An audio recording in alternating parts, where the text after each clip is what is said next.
All right. Well, I'm not sure what happened, or maybe just disconnection, but it's going now. But All right. Well, we'll just keep going. well, yes, I do. Yep. So All right. So then, okay. So it's that, unlisted right now. how long did that run for? Like an hour 20. Hour 20. Yeah. Okay. I'm not sure for whatever reason, or So we're also all using, like I said, we're using the net. Everyone's using the network. And if we're doing other stuff, I mean, it could be dropping. So it's an hour 20 at 11 a.m. Or maybe Well, 10:45. Well, I mean, that part doesn't really matter. Well, I'm just wondering because we got people coming here, and all the people in the office complex. Well, yeah, we're on our own thing though. Yeah. It shouldn't really matter too much at the time. I mean, maybe it matters more like we're in the office and kind of what we're doing, or if we're streaming stuff or that kind of thing. Bandwidth wise.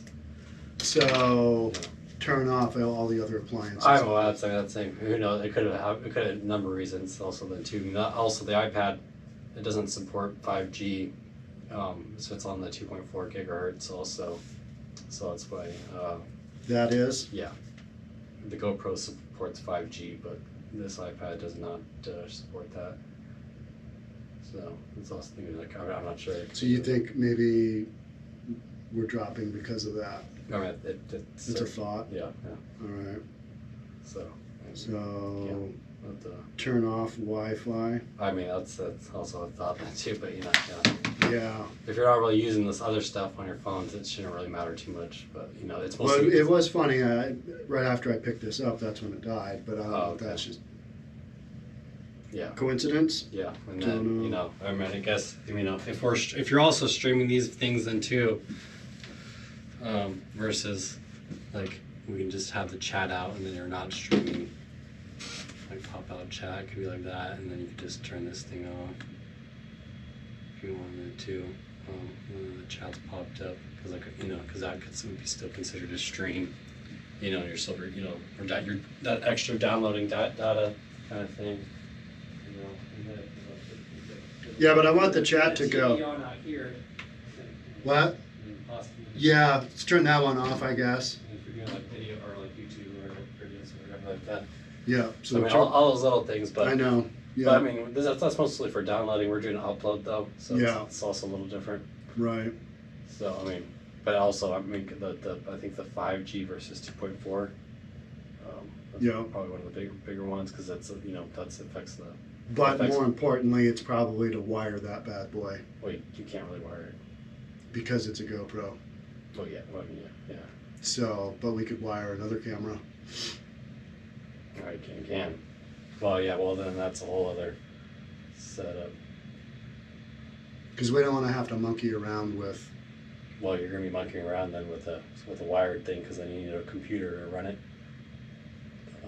You'll have to run it off your computer, or have to have a program always running on there if you wire a camera or something else. Wow. Because the cameras, then they don't have the app for kind of what we're doing right now. Yeah. So you'd have to run just like this setup, what we're doing right here, right now. Yeah. It'd be that. Right. This setup here to this iPad. Yeah, which then would the iPad doesn't matter because, like I said, there's no app for if you do a different camera. Yeah. So I'm just saying that I would have right if now. we're going to run this dedicated, then we need a more consistent setup. Well, yeah. So I mean, you could get maybe your phone might even be better because the iPad's older. I mean, it's in the generation then too. I don't know. I mean, there's a number of things you have to just kind of test it out and see. All right. But it could be a number of reasons then, I just know that it wasn't showing previews and then that, so the 2.4 gigahertz might be one of the first things. Yeah. That affects this, the reliability versus 5G's ones are, but get the bandwidth or All right. So. That would be the first thing. So this is now running up again. Yeah. And what's the name of it? It's still the same. It kept the same name. It did. Yeah. Does it continue on, or it's part two? Well, you'd have to do part 2 or whatever. All right. It's not going to continue on. So I'm just going to go edit title and description. Day 1, part 2.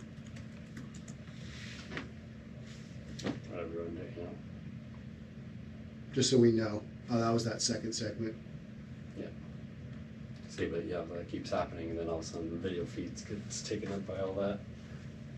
Yep, so we're not monetizing this? Well, I mean, like I said, it's not really monetizable unless someone goes and watches the video afterwards.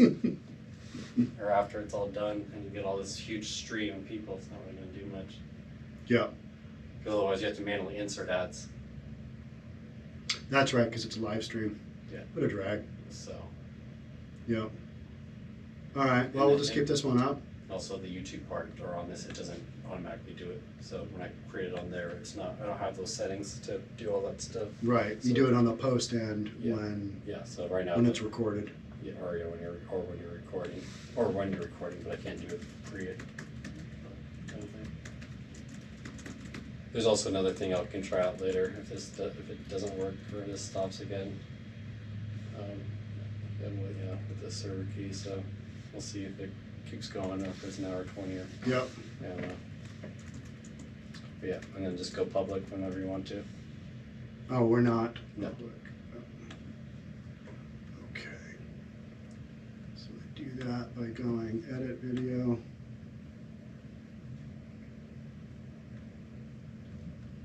And listed public.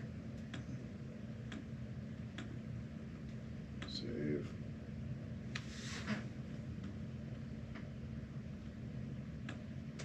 Okay. Yeah. We'll just see how it goes. Yeah.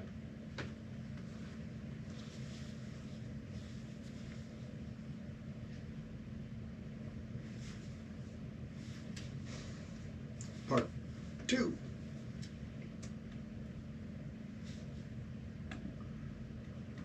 Back to what I was doing, whatever that was. Playboy model murdered.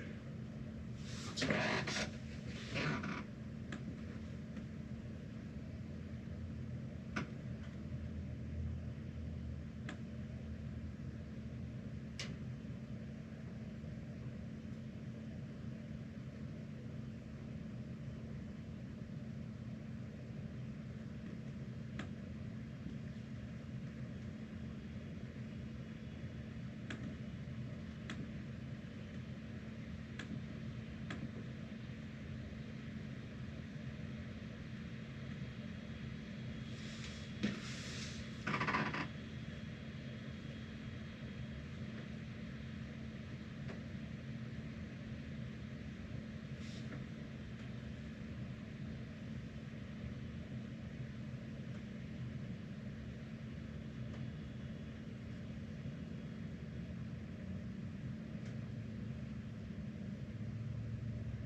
Wow, Robbie Knievel dead. Daredevil, son of Evil Knievel, dead at 60.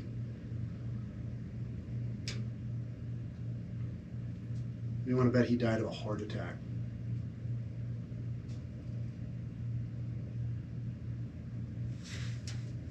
Oh, damn. Pancreatic cancer, that sucks. Captain Robbie Knievel.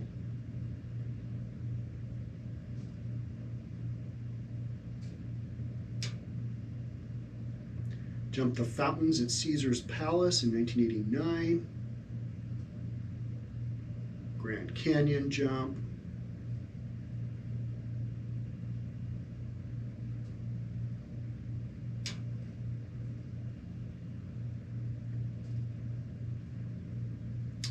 That sucks. Robbie Knievel dead. Oh, Andy Dick was arrested for public intoxication, failure to register as a sex offender. That guy is a turd. Boozing it up, got in trouble. Not good.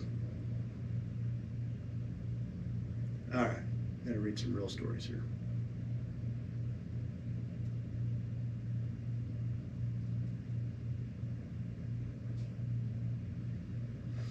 Janet Yellen says the U.S. will hit debt limit on Thursday, warns of irreparable harm. They always say that. We somehow always manage to make it through. All right. President Biden will deliver his State of the Union address on February 7th. Nobody cares. Egg prices reach record highs amid avian flu outbreak. Oh, I like eggs. Special counsel inquiry leaves Biden and Garland in awkward spots. You think? Huh. That's a good one.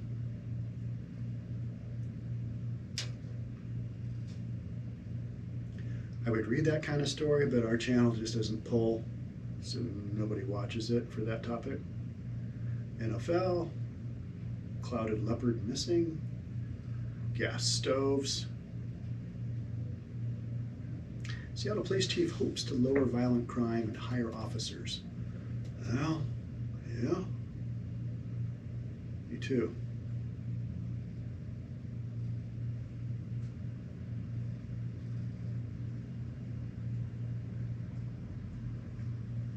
We got more live spot action from Jonathan Cho. Cho Show.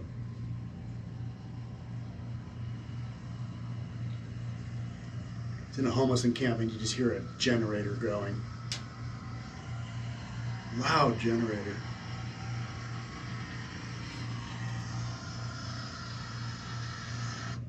Oh, I gotta respond to a text. I'm in Costco.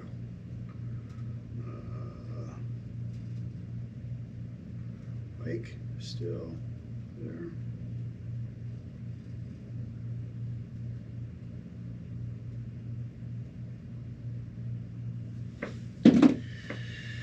Reason will prevail. Matthew Cook, thank you.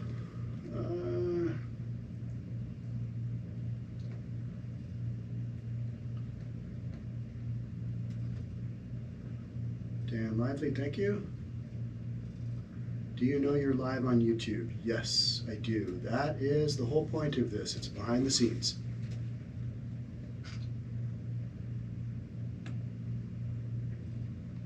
Oscar, good morning.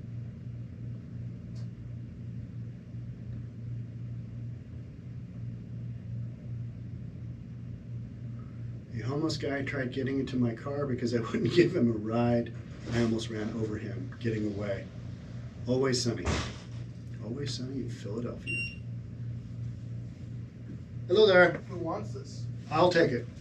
Were you guys here yesterday? Yes, what time? I have no idea. Oh, okay. It wasn't me who tried to deliver that. It says a P1 Okay. from yesterday. Yep, and maybe it was later in the day because we probably took off around 4. I have no idea. Yep, and I'm Reynolds. Is that your first name? Sean Reynolds. Thank you. Right. Thanks so much. Have a good weekend.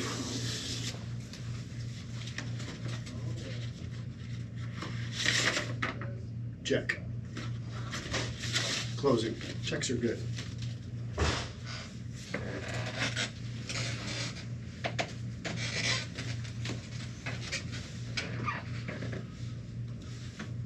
Text my office manager. Check is here.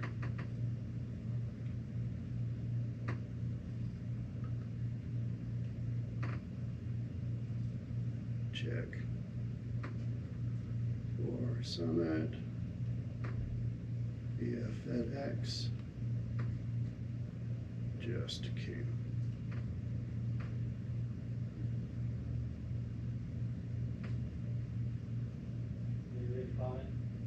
What's that? What's that?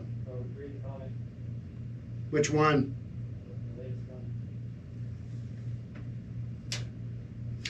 Porno? That's funny. No porn here.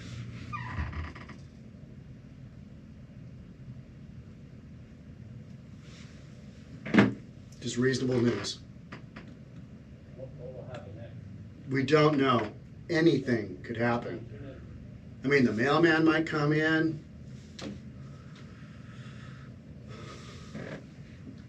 Marna, yep, we're live. Just wanted to see the set. That's what we're doing. Okay, so I need one more story. Let's go back, see what I've got on Discord.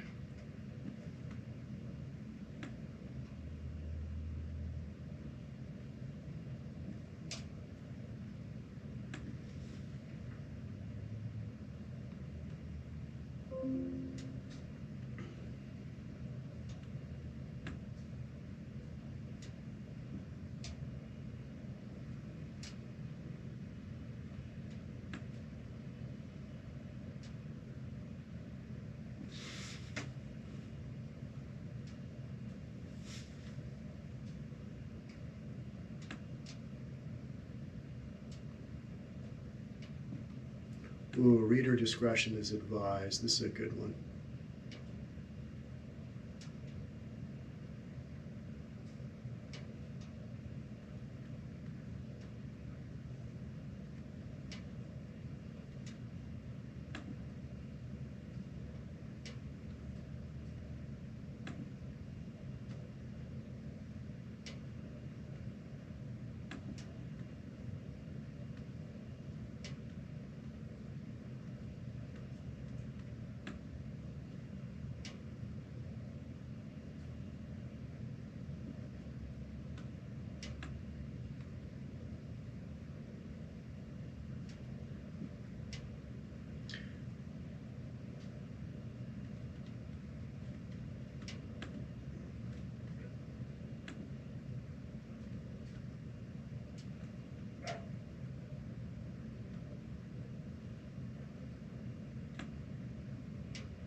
Larger plants.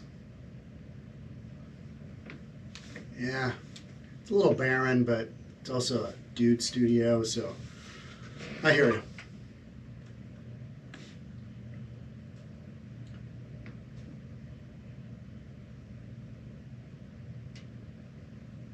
How about a story about how the Bears are certainly going to draft a quarterback in the first round? I would do that story, but man, my NFL is limited at best. Like, I know the Seahawks are playing tomorrow at 1:30.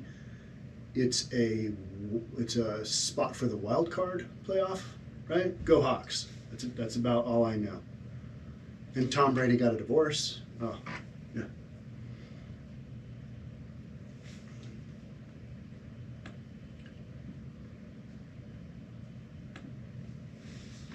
Oh man. Back to the news. One more story.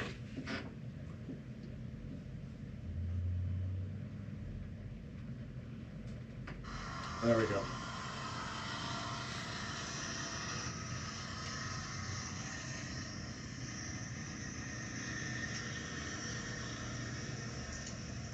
Wow. Jonathan Cho has taken video of a vacant Burger King that is just rocked. Abandoned Burger King in Seattle. That's some wild footage.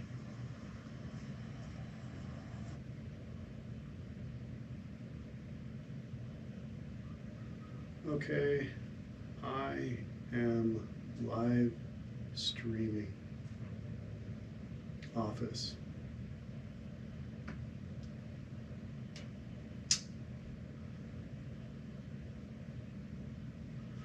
All right. Mount.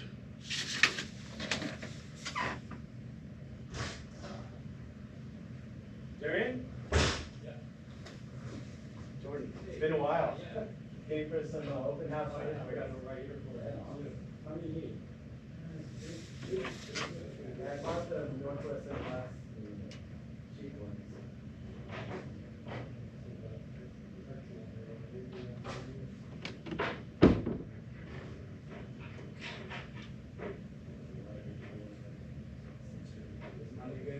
Yeah.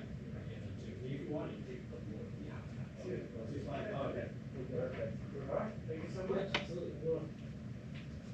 All right, we about to have some spiritual hymn. To the left. Take a step, put the feet.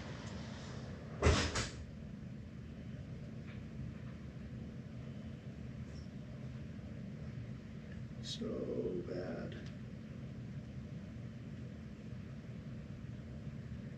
Oh, my producer's in the office next door, just around the corner. But I mainly run everything. I can run everything from the Stream Deck to this once it's all set up and running.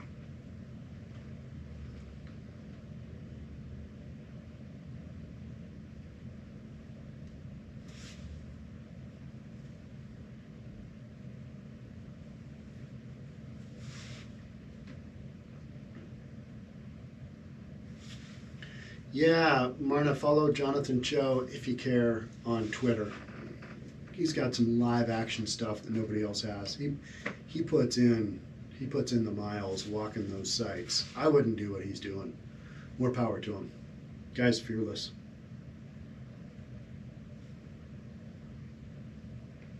Sit here in my comfortable office, no rain, no nut jobs running around. Well, mostly.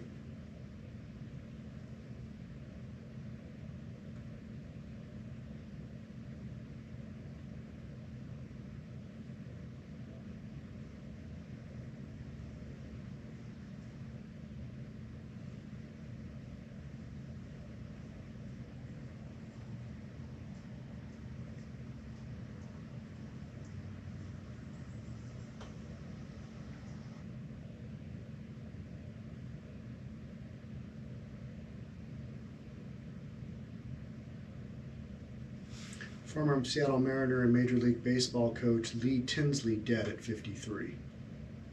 So many people are dying. Or am I just imagining that? I'm not really sure. What did he die of? Lisa Presley yesterday.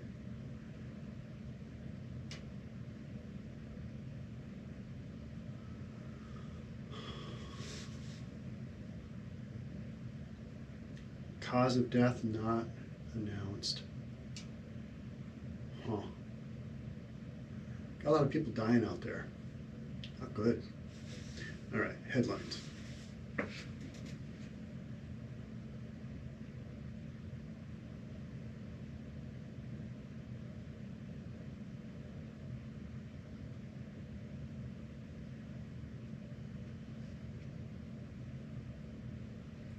Oh, here's the clouded leopard. The clouded leopard is missing from the Dallas Zoo. Better find it. I need somebody.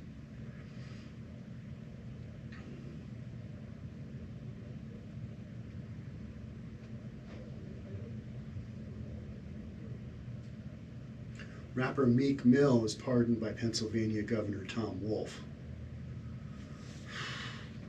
Let him off. Sends a bad message.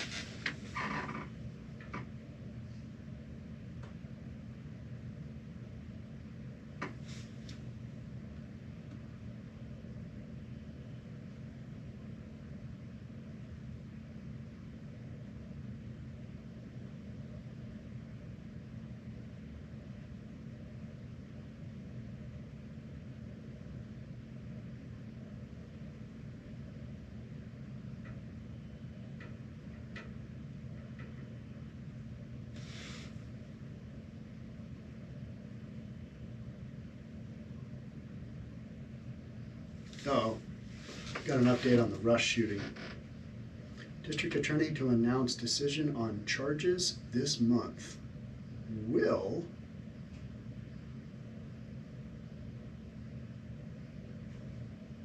wonder how that's going to go.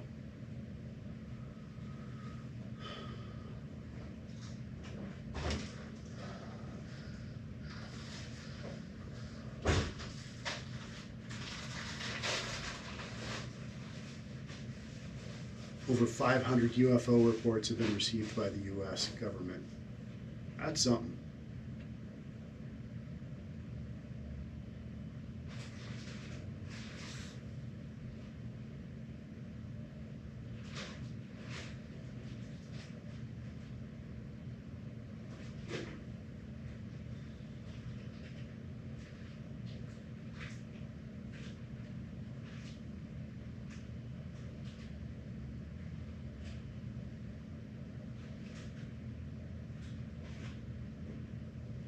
Born Alive bill would require care for infants born alive after failed abortion. Ugh. Can't even go any further than that. Spy agencies report hundreds more UFO sightings since 2021. We need to talk about that. I feel like I want to talk about that, but nobody cares. And that's okay.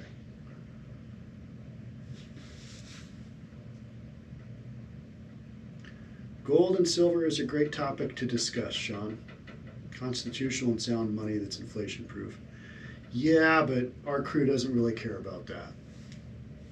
Some people do. Not most. Just like real estate, economics, most of that stuff. Unless it's about businesses leaving cities. U.S. renames 5 places that used racist slur for a Native woman. Okay.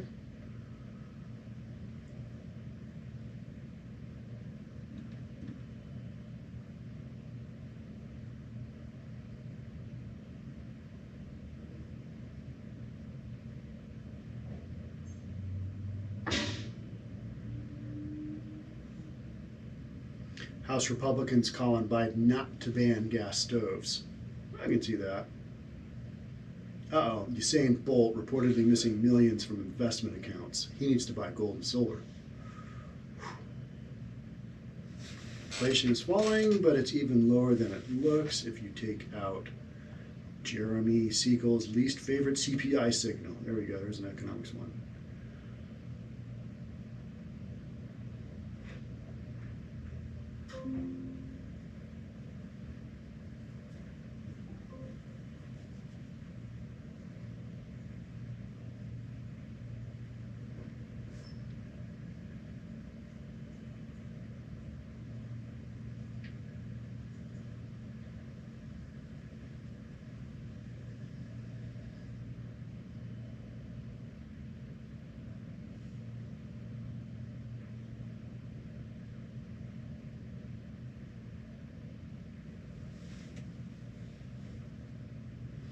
Idaho murders suspect Ryan Koberger trades intensity for fear.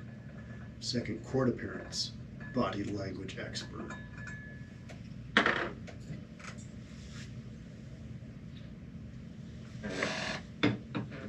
That's ridiculous.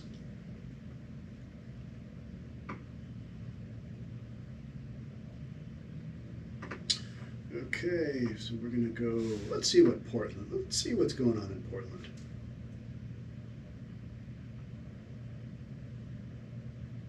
Portland's police station from the central precinct is being considered a move to the old town because the building is much bigger. One's like 18,000 square feet and the other building is 171,000 square feet. It's a massive, massive upgrade, depending on what the condition of the building is.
Krispy Kreme has a Friday the 13th deal.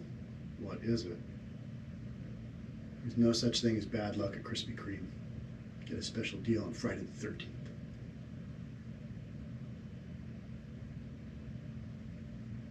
Darren, you can get a lucky $13 original glazed double dozen deal all day long at Krispy Kreme.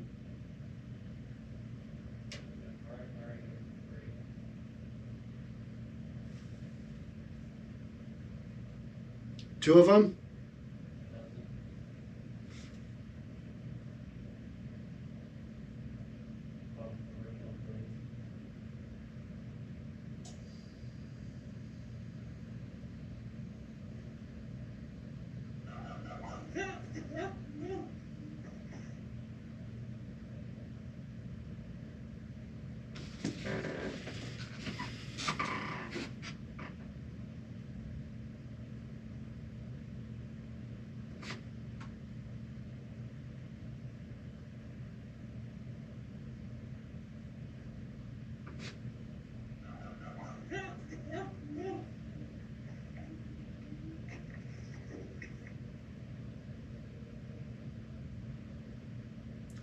Tom Brady looking at horrific financial situation.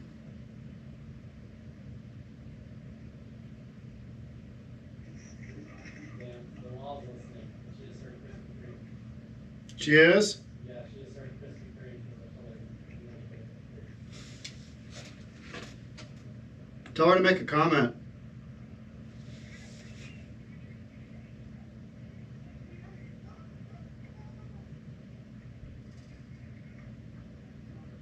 Uh-oh, Tori Spelling's daughter hospitalized. That's not good. Okay. Marvel Spider-Man 2, nobody cares. No, me anyway.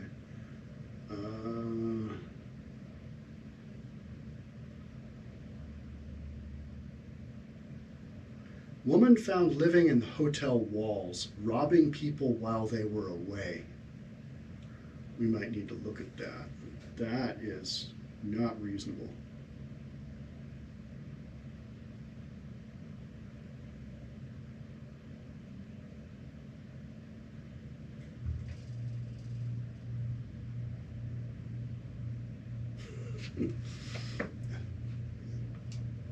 crazy stuff people do.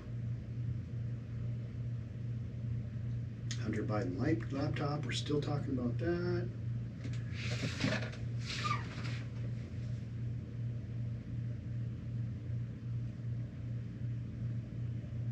Darian, how far are we good on videos for till next week?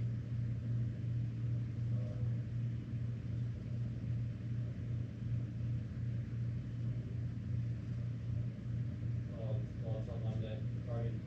We have stuff for Monday. Okay.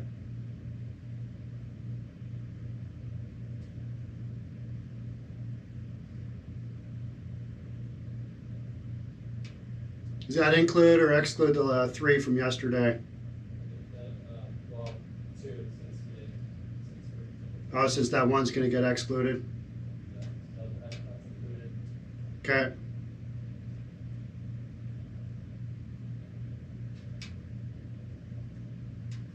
Yeah, so we have one for Tuesday, so Tuesday morning. Okay.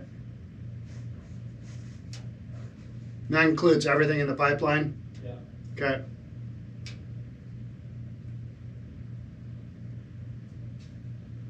U.S. House Republicans vote to go after Biden Justice Department. Ooh.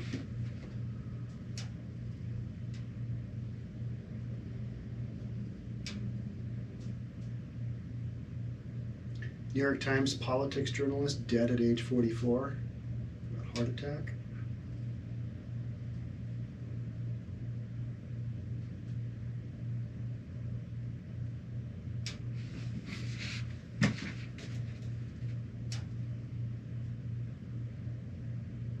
Oh, brutal.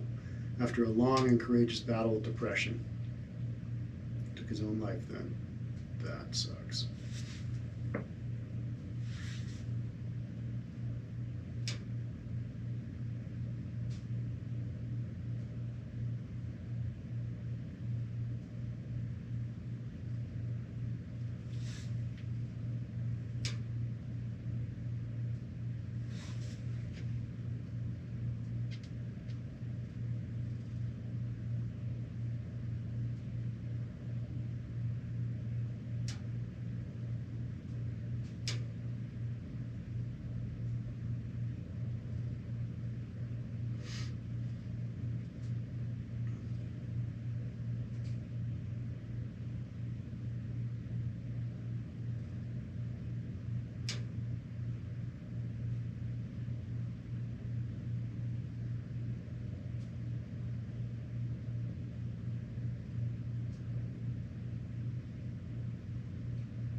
LA Mayor Bass says reducing homelessness is tied to supporting local businesses. I'm going to tear this one apart. That's what we're doing.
And it's up on Discord. All right.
All right, I'm going to read through some of your guys' comments, and then I am going to get ready to podcast, so hang tight.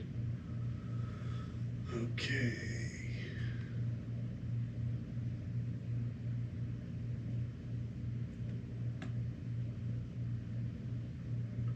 Some kind of porno, that's funny. Bears. How about those bears?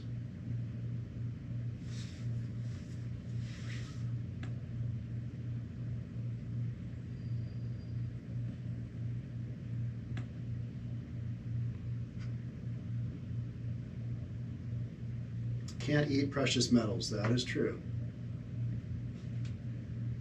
You can't eat Federal Reserve notes and Bitcoin neither. That's also true. Chickens and lead. California pipe-wielding Tesla driver road rage multiple incidents. Let's give that a run.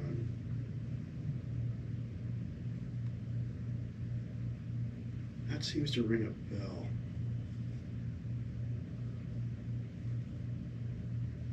I'll check anything out. California pipe wielding.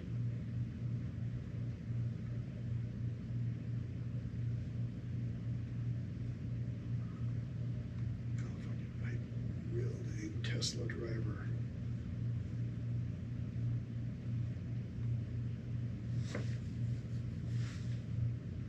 Attacks cars on Glendale Freeway.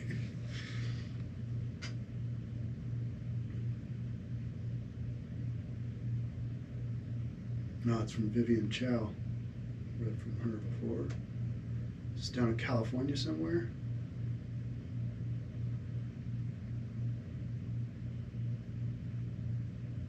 Wow. In the video, the Tesla driver is seen slamming on his brakes, hopping out of his SUV, running towards the victim's car, and striking it multiple times with a large pipe. Angry people.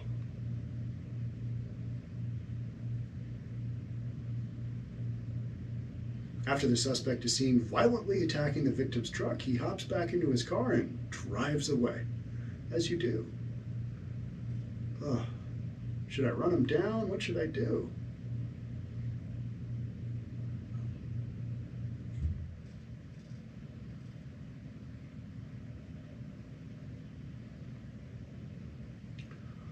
Oh, a fairly solid looking dude. That's not good.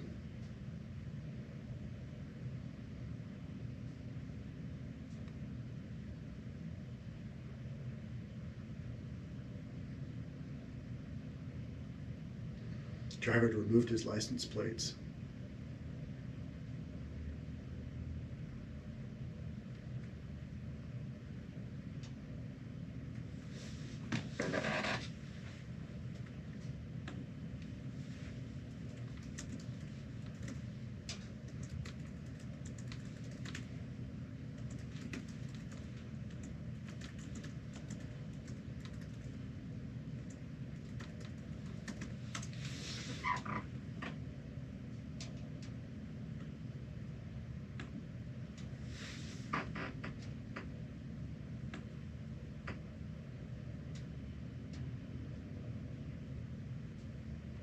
I'm going to read that story for subscription channel on Rumble.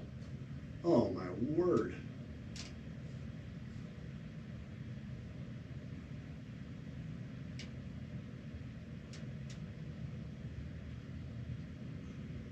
Okay. Here we go.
It is Friday the 13th. I didn't know until you guys started commenting.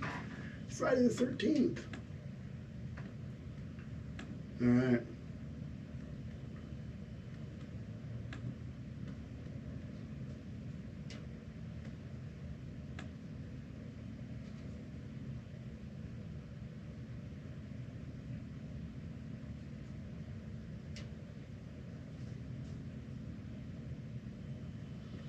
Woman accuses boyfriend of being gay for not having an affair.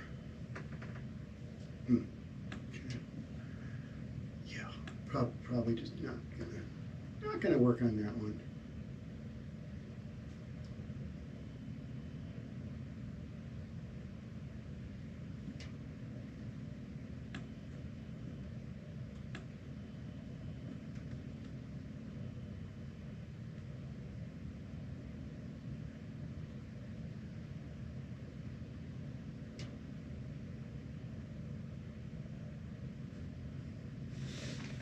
All right, I think we're ready to roll.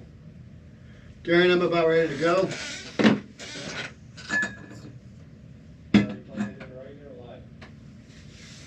Regular.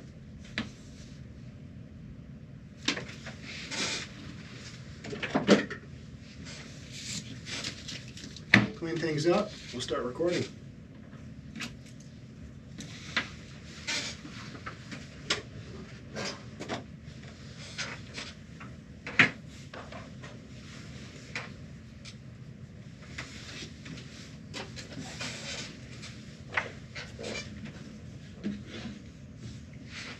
I'll be right back.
Been down there on Forks.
You want to just check in?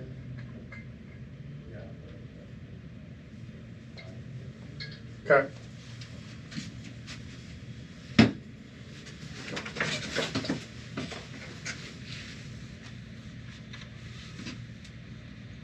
And you've got the external drive in there?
Check my email and texts one more time before I start recording.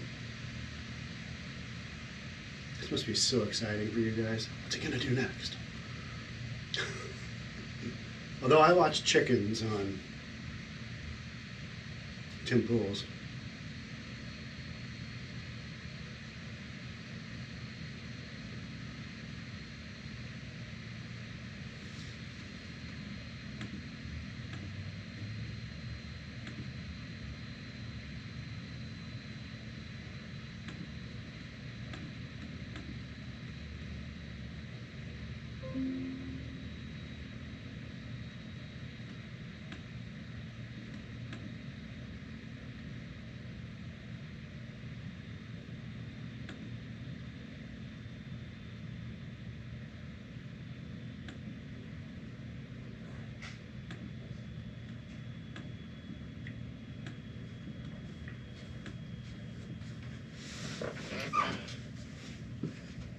What is this?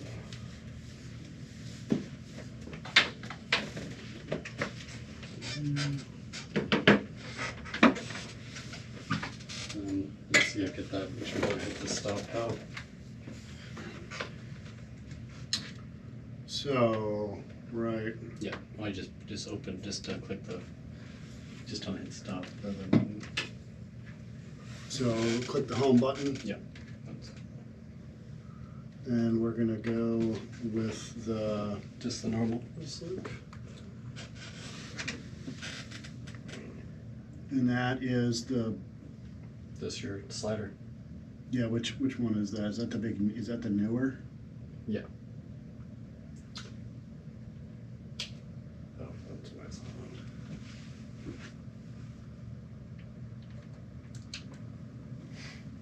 Start. Yep.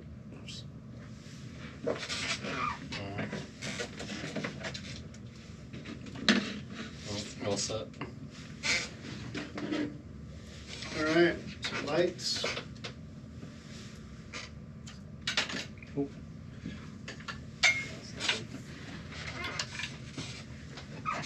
So the only issue would be checking out this big light here that we moved. I mean, it looks fine. We're looking at it right now. Okay. Yep. Alright, so I'm gonna go first. And then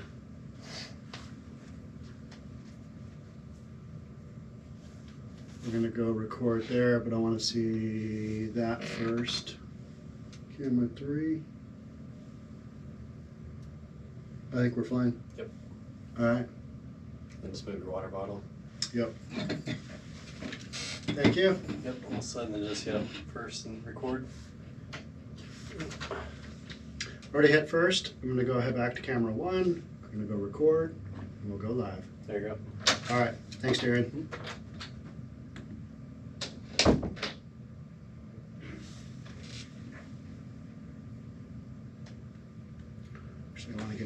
version of that story. LA Mayor Bass says reducing homelessness.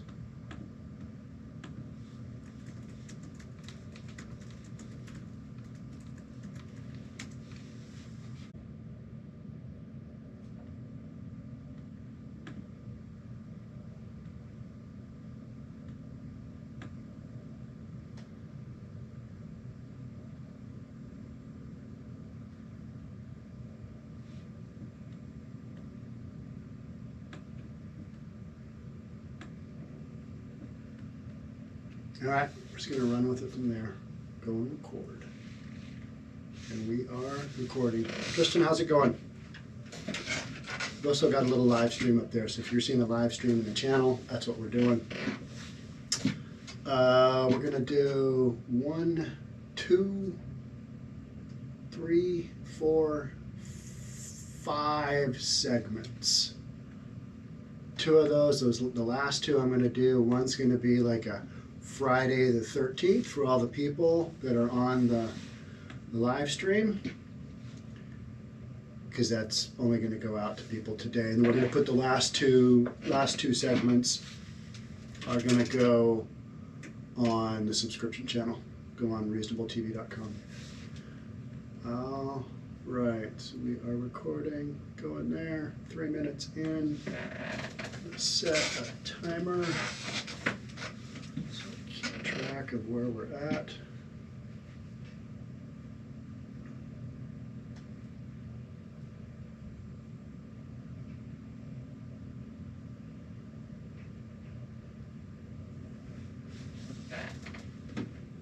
Stick it right there. Don't really care. All right, here we go. LA Mayor Bass says reducing homelessness is tied to supporting local businesses. You got to support local businesses anyway. What does that really have to do with reducing homelessness? More jobs for those in the homeless encampments? We're going to talk about it. Let's get into it. Let's jump on in. We'll keep that, Tristan. So run with that, and then let's go with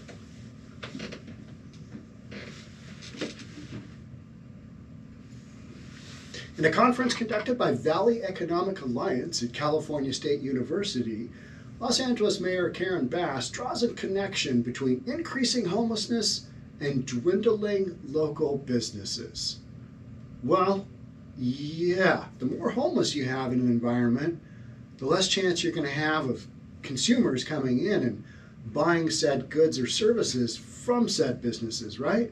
It's just kind of this cause and effect.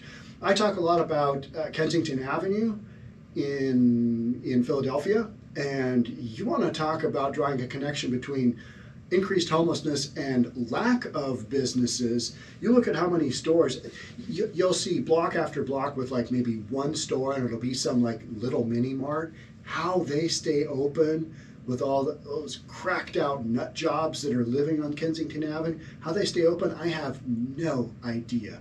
I mean, how many times have they been robbed? It's like in White Men Can't Jump, where you've got, who's the guy that did commentary for the Sonics for a while? He runs, he's playing basketball against Woody Harrelson and Wesley Snipes, and he runs to his car and grabs his pistol and his ski cap, his balaclava mask, and puts it on and runs in and tries to rob his local convenience store, and convenience store owner recognizes him because he's 6'9" tall, and he just goes, "Is that you?" How often does that kind of thing actually happen in these environments where you've got just homelessness running rampant? Happens all the time. Talking to a room full of San Fernando Valley business owners and leaders, Bass sent a signal that Los Angeles was open for business and also tied the two issues. Okay. Yeah, they are tied, but not in the way that this individual is talking about, right? Here's what I think. You got to get these folks off of drugs. Till you get these folks off of drugs, they can't afford housing, right? They can't hold a stable job. Maybe they've got mental issues, maybe a combination of the both. We've talked about that for time after time after time after time, right? But I keep saying, we need more housing. We need to build 75,000 more housing units. All right, you're just going to take the people out of the tents and stick them into the houses? Is that what you're going to do? Is really that your game plan? You think these are people that are on the streets just because they couldn't afford rent? They've got a job and everything? I mean, some of them do. Some of them, I don't know how, but they manage to, hold a job down and live in a tent. It's got to be just brutal. But that to me is the true exception. That's just not how most of this is going. Most of this is going in the direction of people are doing crazy amounts of drugs, and that's why they're homeless. That's why they're in these encampments. That is how they are able to tolerate living in these encampments, because everybody else is doing drugs and whatever else they need to keep the habit going, right? It's an ecosystem. It's a structure. Well, speaking, the mayor said that one of the major problems the state faces is income disparity. Well, when you don't work, you don't have any income. Am I right? Yeah. And increasing the number of tents on the streets, both of which can be solved by enabling more good-paying jobs. All right, so you got the whole chicken or the egg thing. Which came first, the chicken or the egg? So in order to not be homeless, you got to have a good-paying job. But if you're on drugs, you can't get a good-paying job. Talked the other day about a homeless woman named Wendy who basically just babbled a bunch more than she probably should, but somebody caught her on TikTok and sent that video out, and she's basically just saying, we just party a lot here. It's what we do. And it's true. It's true. They party a lot. Not all of them, but that's kind of how the encampments are structured, right?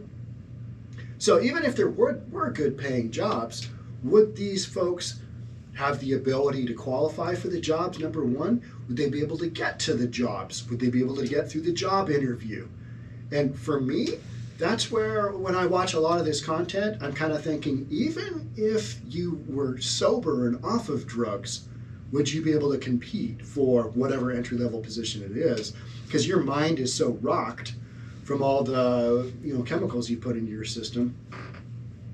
Good paying jobs, okay? Yeah, I'm listening, but yeah, we talked about how or Governor Newsom putting up billboards in Florida saying, hey, we've got freedom for you here in California.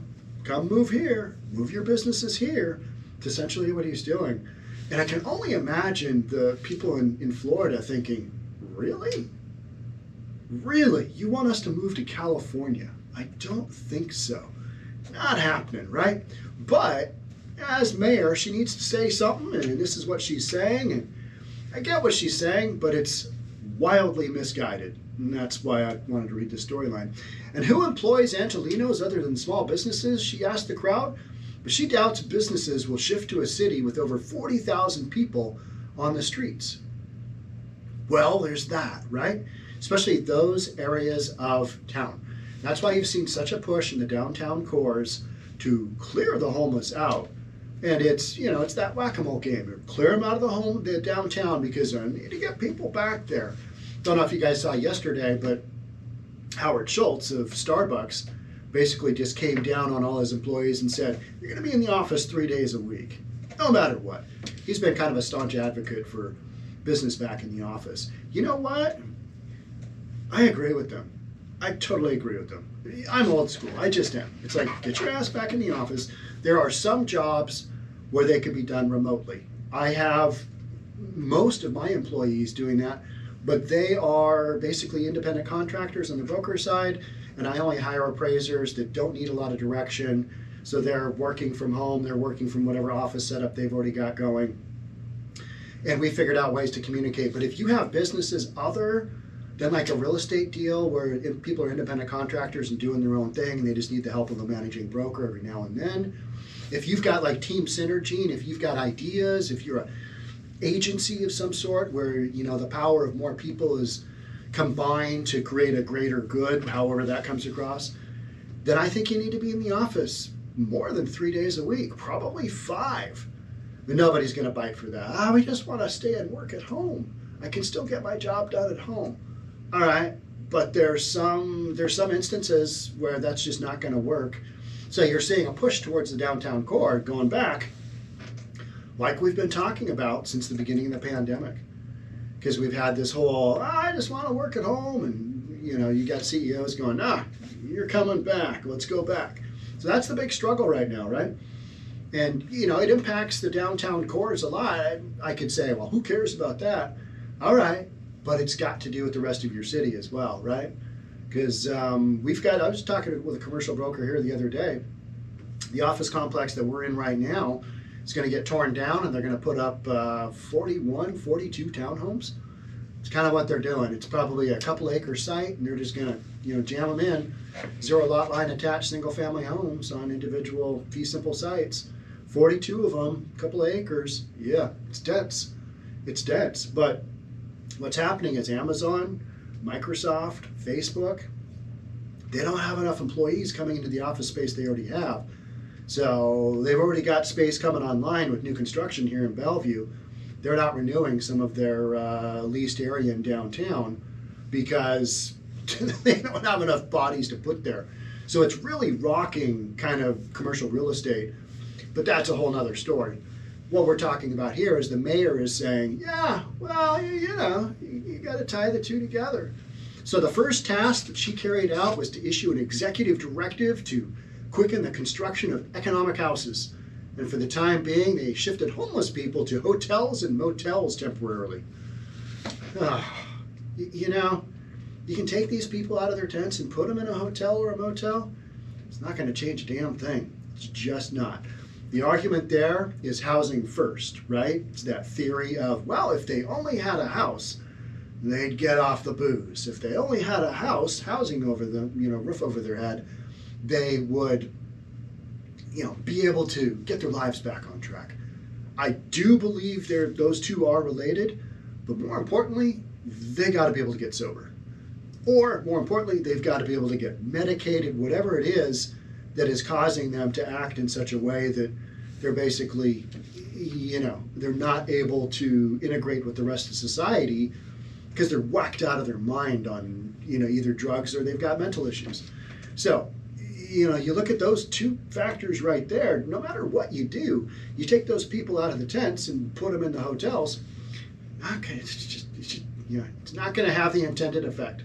How many billions of dollars are we going to spend, running through this dry drill? Apparently billions. Billions. We're looking at billions of dollars. And this stuff just keeps getting worse, right? Just keeps getting worse. It's kind of wild.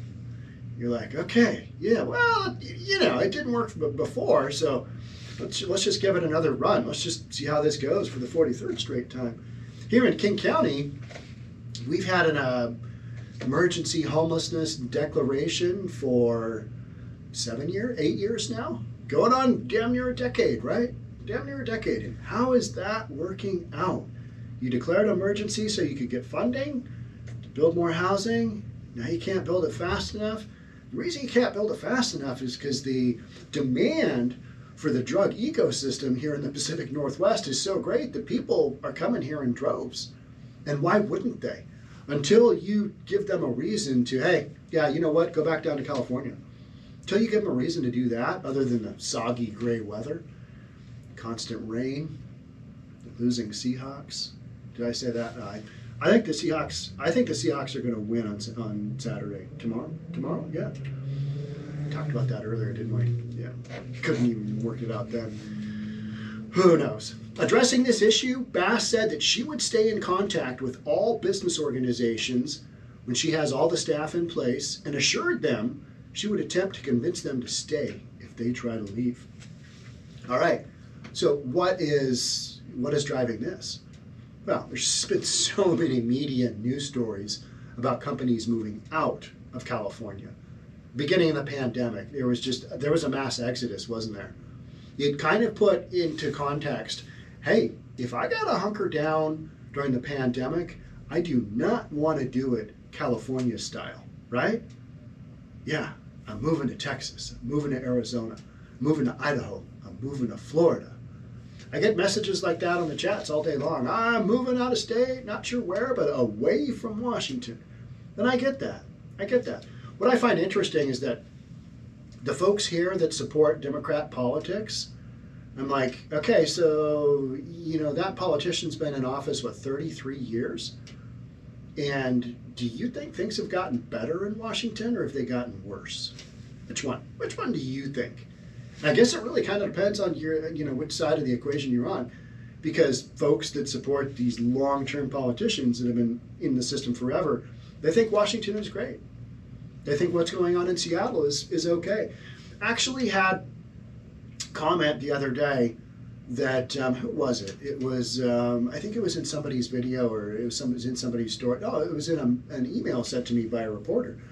And it basically stated that people in Seattle think that it's okay to have homeless people out in front of churches. They think that's okay. They like it from the standpoint of, well, they've got to live somewhere. Might as well have them out in front of the church. Really? You're going to go down that road? All right, well, probably won't be going to that church, but anywho, because that was actually a podcast I recently did that was released this morning. A church in Seattle is having the folks attending church there are not parishioners. They're having a tough time navigating the tents out in front of the church and getting into church. And the executive from the church wasn't the head pastor or whatever it is. I always say pastor because that's what my background is with Presbyterian. But they're having a hard time getting people in the church because they're pulling up and they're going, I don't know. This looks sketchy. And it does, right? It does. And the people from the homeless encampment were having like Amazon packages sent to the church. Did you get my package? What package? Oh, I sent it to you. Care of Episcopalian Church of Seattle, whatever it was. I think it was a Greek Orthodox church. Yeah. Metro Chief Executive Stephanie Wiggins highlighted the upcoming projects and plans worth $5 billion to improve public transportation. This includes the additional 11 new stations along a 6.7-mile route, improving bicycle paths, increasing the reliability of buses, and more. One of the reasons I wanted to read this is somebody commented on one of the YouTube videos, hey, I attempted to... Sorry, Tristan. We're going to cut. I need to get some water here.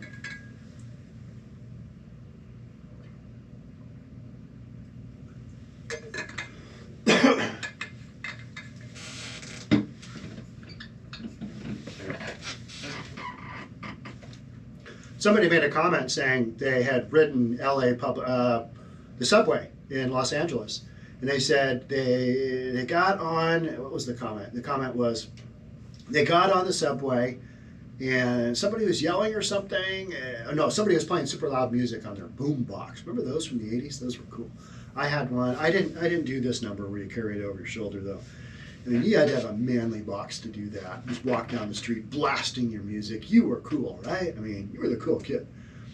Didn't even have rap back then, right? It was just hardcore rock or disco. Nobody did a big boombox with disco, did they? I hope not. That's terrible. But anyway, somebody had loud music going, and so the person got off that train, that car, got on the next one, and they said almost immediately after getting in the car, somebody was smoking meth right in their face. And so then they moved on down, and then they had somebody screaming, I think it was. Just 3 examples in a short period of time where, you got the homeless folks really impacting somebody's riding experience on public transport in LA. And that's on top of, we talked about, you got these charging stations, but, if you can navigate your way around the tents with the attendants in the charging stations, those living in the tents, doing the charging stations. How about the charging stations when you got 4 feet of water because LA flooded? How's that doing? How do they do? Are those waterproof? I mean, I know they're probably water resistant. When you get a massive flood, I've typically heard that water and electricity don't really mix all that well.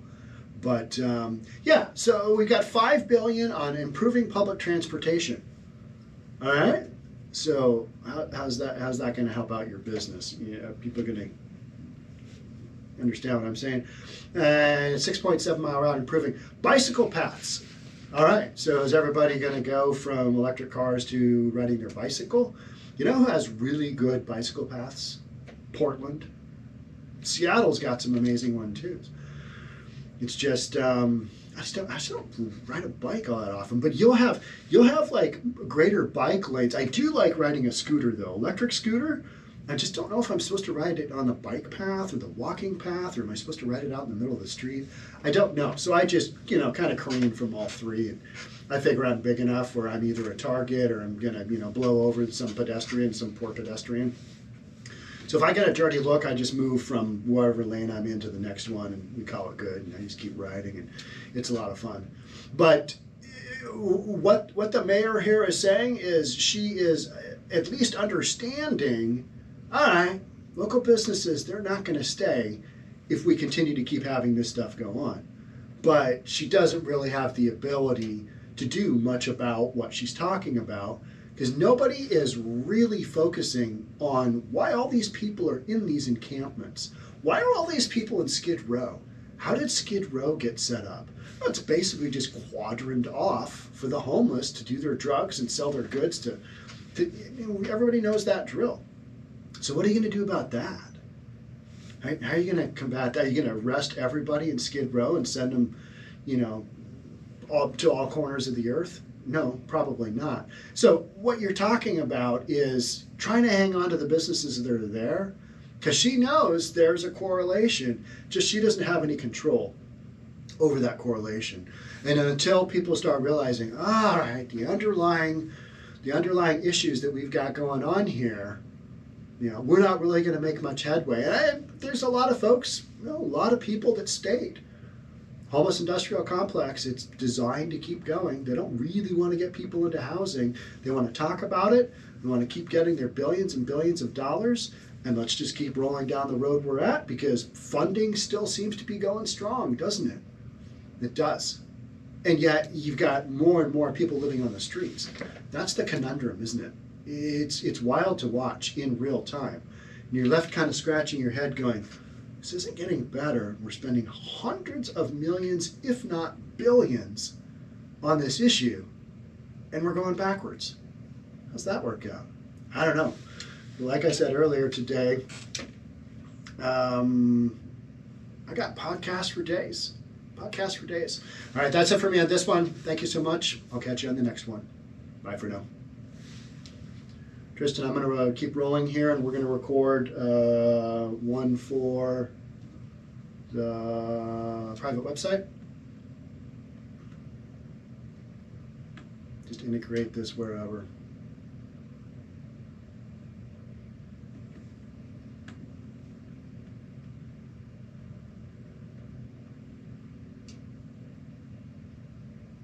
Oh, I talked about this one. Chicago woman arrested on armed robbery for a pack of smokes and $20 worth of pills. Chicago woman, that doesn't make any sense. What the hell does that say? For a pack of smokes and $20 plus much else. Okay, never mind. Chicago woman stole a gun, robbed a 7-Eleven, and sold it to a stranger for $30 worth of heroin, as you do. It's a story on our reasonabletv.com, our subscription service. Cut, and let's go with Chicago woman stole a gun, robbed a 7-Eleven, and sold it to a stranger for $30 worth of heroin. I know you want to read that story. You want to know what that story is all about. Well, on reasonabletv.com, you can check it out. It's all right there. $10 a month. Love to have you subscribe. Love to have you support. Do all that stuff. Catch up soon. Tristan, that just didn't end up well. Chicago woman stole a gun, robbed a 7-Eleven, and sold it to a stranger for $30 worth of heroin. I know you want to hear that story. Head on over to reasonabletv.com, and it's there. $10 a month. If you believe in what I'm doing, it's where you subscribe. It's what's happening. Thanks again. All right, let's run with that. Okay, so that is that.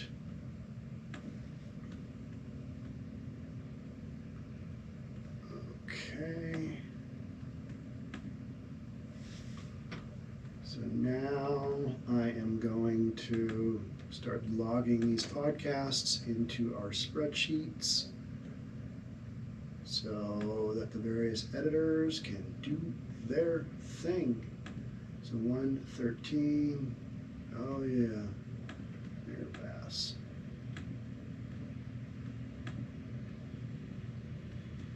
You know what, I'm gonna check in on what's going on here. Looks like we're still going live. We're still going live.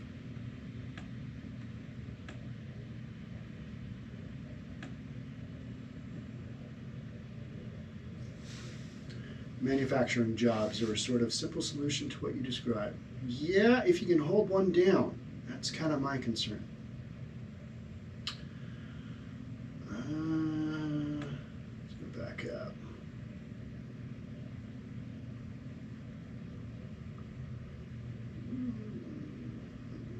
Man, bear, bull, shark. Thanks for sharing a different angle of the show. You are welcome. We're going to keep this going. Hi, Sean. Wonder if you have considered adrenaline as being causing the chief drug problem people use in order to get relief? No, I suggested to get relief from adrenaline existential doubt. I think people use drugs. I think people use drugs to escape whatever pain, whether it's physical or mental. That's what I think. And you know what? Adrenaline gets you up and going. So I use caffeine to give me a little pick me up. You got to be careful with that as well. So yeah, I don't know. In order to get relief, adrenaline. Yeah, maybe. I think it's all kind of interrelated. Whatever drugs you do, it affects some people differently. Species unknown. Glad to catch alive. Glad you could catch it as well. All right, that's about it there. What's the dealio anyway? What's this? Oh, we're doing a little live stream. That's what we're doing, D. Martin. It's behind the scenes live stream. That's what we got going on. All right, I am back to talking. I gotta log these bad boys in. LA Mayor talking about something.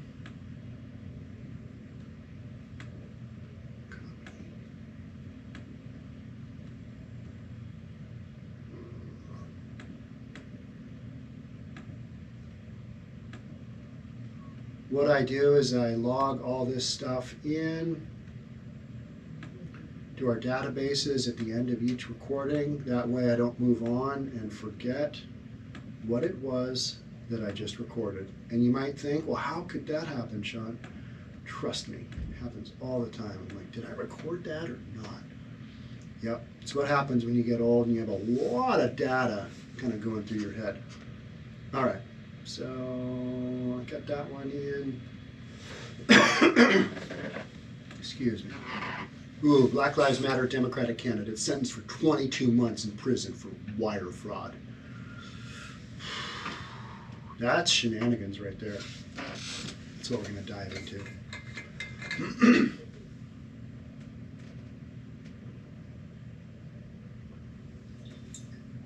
Tasteable. It's pretty good. Water. Oftentimes I'll do like throat soothing tea. Okay, so I'm going to hit stop and reset. Okay, here we go. Here we go. Black Lives Matter, and we've got to, oh gosh, darn it, stop. I gotta remember to hit that. See, I'm kind of my own producer here to a certain extent. That way, my guy doesn't have to come in and out, but I gotta remember to do stuff though. All right, so there's that one, and here we go. Tristan, podcast number 2 on January the 13th, 2023. This will go on the normal channel. Black Lives Matter backed Democrat candidate. God, 2 words in, blew it. And we need to hit the start. Black Lives Matter backed Democrat candidate sentenced to 22 months in prison for wire fraud. Well, that's not good. That is not good at all. What are we going to do about this? We're going to talk about it. jump on that. Let's see what we've got going on. A former Democratic candidate supported by Black Lives Matter has been sentenced to 22 months in prison. If you're doing some white collar crime and you get 22 months, yeah, what do you got going on there? Not good. Not good at all. Karen Carter Peterson, a former Louisiana Democratic Party leader and state senator, received the verdict Wednesday after pleading guilty to charges of wire fraud involving more than $140,000 in campaign and party funds referred to external individuals and companies, and the money used for personal expenses, including gambling. You know, this isn't shocking, right? This person's probably got a gambling addiction. Gambling will really take you down. I am a terrible gambler. Like, I'm atrocious. I can't even guess 50-50 odds very well. You know what I mean? And I always know the house is stacked against me. You know, my friends who own businesses, one friend that owns businesses where, you know, doing the scratch-off tickets or whatever, and he's like nicely trying to tell his patrons, hey, you know what? I'm the dude that's going to make money here. Unfortunately, it's not, you know, trying to tell his really like hammered patrons who are asking, oh, which one should I scratch off? And he's like, it doesn't really matter. I'm going to win. Because he's the house, right? Guys make a lot of money on those pull tabs. Those pull tabs are crazy.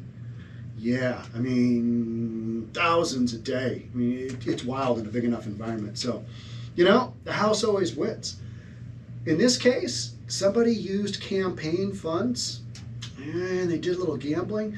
Kind of reminds me of, you know, our fine young lady down in Oregon who is the Commissioner Hardesty, and she was found gambling in a casino, which is her prerogative, her right.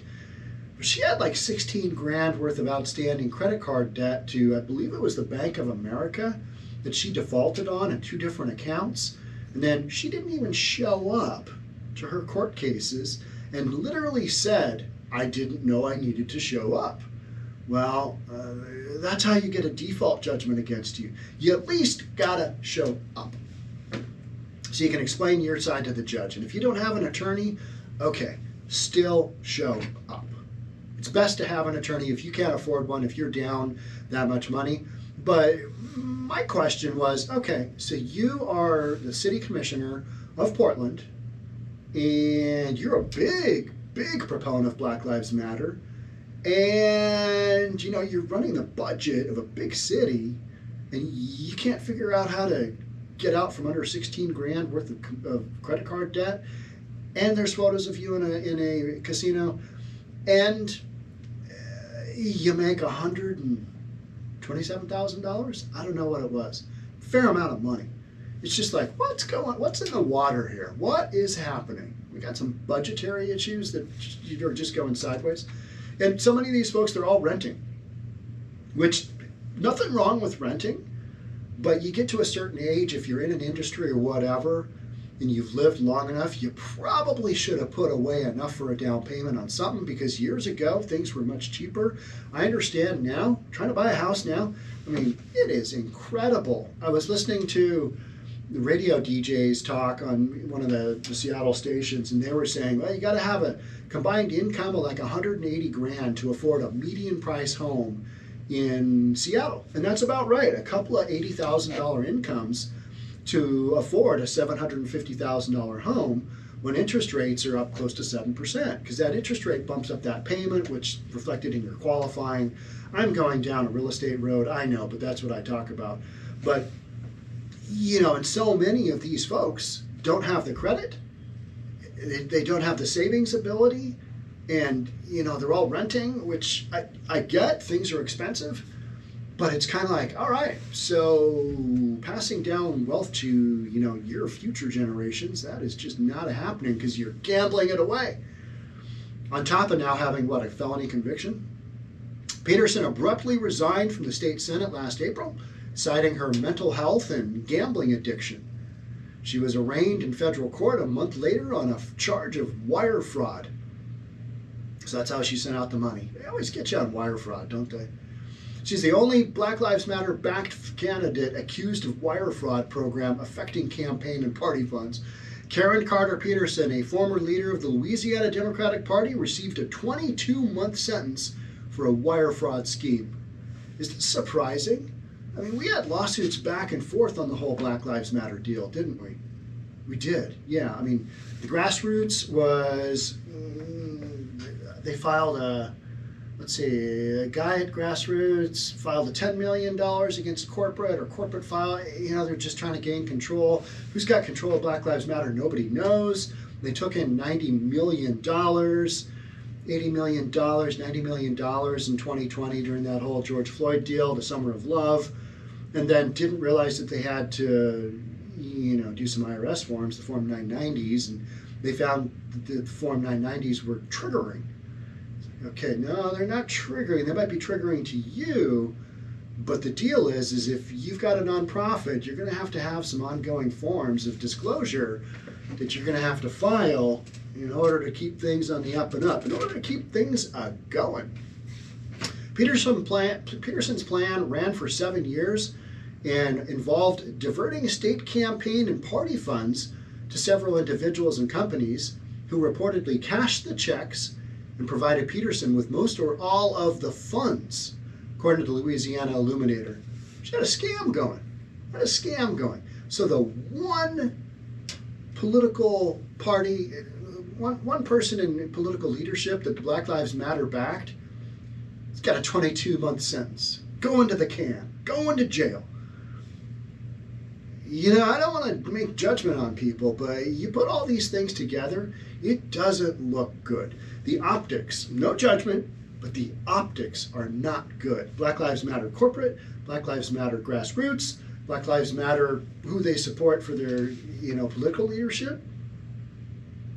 It doesn't look good. It just, from the outside, the optics are terrible, awful. Peterson then used the money for personal expenses, including gaming-related expenses. She also filed false and misleading campaign finance reports that misrepresented expenditures as illegitimate purposes related to her campaign or the exercise of public office. The Justice Department wrote in a July news release last year. Karen Carter Peterson diverted more than $140,000 into campaign and party funds to individuals and businesses. Today's an important step in my lifelong recovery as I continue to deal with my gambling addiction.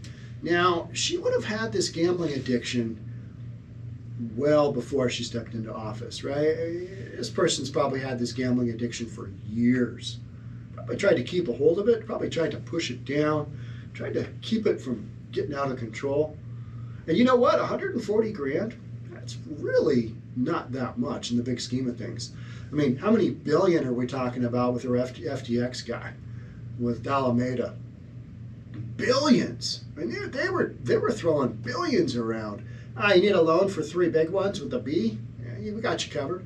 We need some of that back. All right, got you covered. Because it was just basically funny money, right? That whole FTX thing to me is just like, well, that is an enormous scale train wreck. This one, $140,000. All right. Peterson wrote on Twitter at the time talking about, I've got to work on my addiction. I sincerely apologize for the impact of my compulsive behavior resulting from this addiction. Well, you need to pay that back. I say you pay that back. You get that money back to those who donated it, whatever. And then we talk about, how you're going to, restitution for everything else. Peterson is due to report to federal prison on March 6th. That's not good.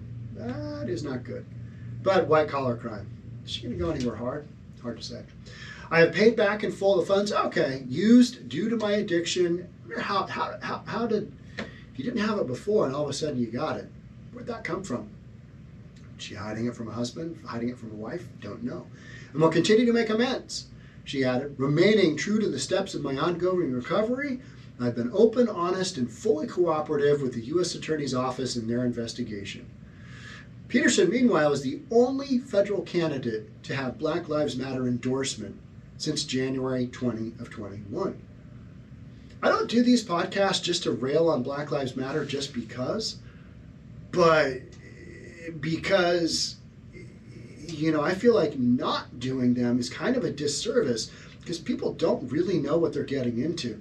You can say, all right, you got the movement over here and you've got the entities over here. Well, the entities that oversee the movement, the entities themselves have had one legal issue after another. One after another, after another, after. You've continually got some kind of lawsuit going. I mean, it's just this kind of stuff. Just one issue after another. The optics, they don't look good. Meaning, you put all this together and like, oh, yeah. Well, might want to stay away from Black Lives Matter. The Black Lives Matter PAC, a committee affiliated with the Black Lives Matter Global Network Foundation, raised more than $100,000 in independent spending in July of 2021 to support their failed attempt to enter Congress and Louisiana's Second Circuit. This is how federal records were reviewed by Fox News Digital Show. Peterson is due to report to federal prison on March 6, according to NOLA.com. Wild stuff, and yet not totally unexpected, right? Not totally unexpected. Because I think what it comes down to is you've got these entities that have people that believe in their cause. Whether you want to go down the whole Black Lives Matter, I think it's been wildly tainted from the standpoint of all this political stuff going on, or judicial stuff, or money stuff going on that's really put a bad spin on Black Lives Matter. You've got that, but more importantly, you've got Black Lives Matter is a big entity from the standpoint they were able to bring in $90 million, $80 million, whatever it was, and yet you don't have people. So you basically created a startup entity, and you don't have people that are experienced in running a business. So you've got the funding of a business, but then you don't have anybody to run it. So it's kind of like, well, it's to be expected. This is literally to be expected. And then you take that a step further, and the folks that they are supporting are going to prison. It's just not a great look, is it? No, it's just kind of one of those things where, I hate to say I told you so, but if you don't have a firm foundation for your business, you've got to have people that you can count on. You got to have people that aren't doing illegal stuff. Not paying your taxes or not paying enough in taxes, that is one thing. But diverting funds and going down these roads, let's talk about, Hunter Biden. He's having another investigation, over 30 grand, I think it was, in unpaid taxes. It's like, okay, yeah, let's just get this investigation over with. Let's just take a look-see at everything that's going on the laptop. Let's just, 10% for the big guy. Let's dial all that in, and let's just see what that looks like. And those are the preliminary things that are happening right now. The other main issue is, what is Joe Biden doing? Basically having this open discussion with Peter Doocy. Peter Doocy's like, what? Why would you do that? It's almost like Peter Doocy was talking to one of his children, wasn't it? He was just like, he was so incredulous, and it was such a great moment. That clip is out there, and I watched it a couple of times, like last night. I forget exactly what he said, but it was kind of along the lines of, what are you thinking about there? And Joe Biden is like, but it's okay. The documents were locked away with my vet. I mean, he wants to be a working man. He's got, what, $100,000 vet, 150, I don't know how much it is. I don't even know what year it is. But those vets, man, there's some classic cars, especially with some of those big block engines. Oh, those things just roared. Give me and they were all fiberglass bodies, except maybe some of the early ones. I can't remember how that worked. Something along those lines. That's why, big engine, fiberglass body that was light. It just roared. That was like, when I was growing up, that was like the epitome. When you saw a guy my age in his 50s driving a vet, you knew that he had recently gotten a divorce, he's working on hair implants, and he's got a new girlfriend. You knew that was the case, because that guy was having a midlife crisis, and he's going to make himself feel better with a Corvette. To each their own. It's all right.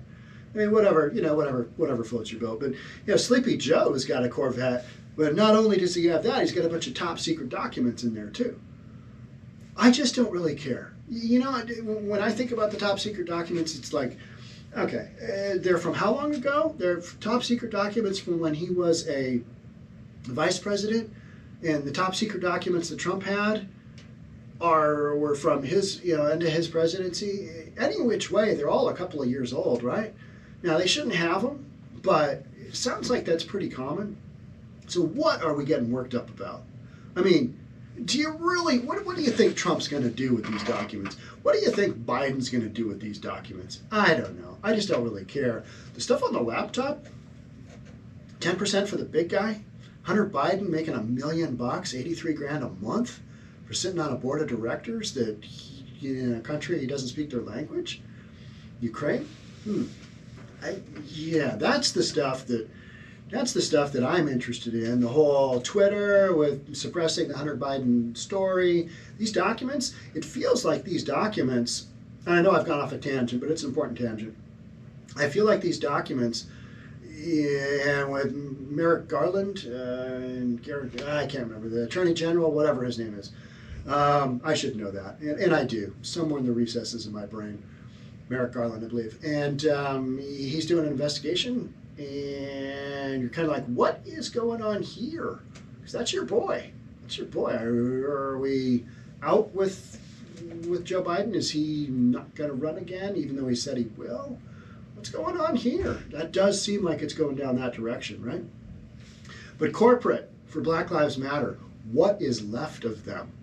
We had that whole house. You remember the house deal?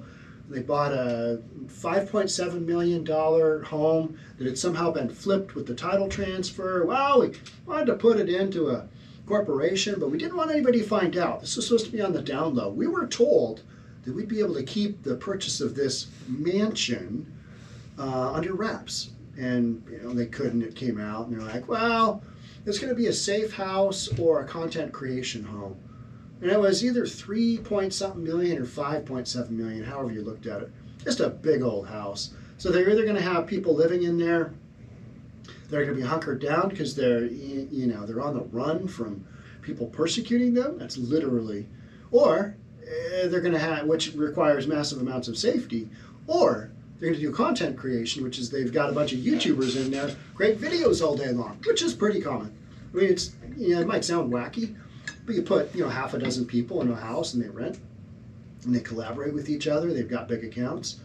Yeah, it's no weirder than having a live stream, go out to you guys and me sitting around in my office and drinking water. All right, so that's about it for me on this one. One more piece of the puzzle on Black Lives Matter, not directly related to Black Lives Matter. But it's not a good reflection either, right? It's the one political candidate they backed, and they're like, oh, yeah, going to prison. Not a good look. Not a good look.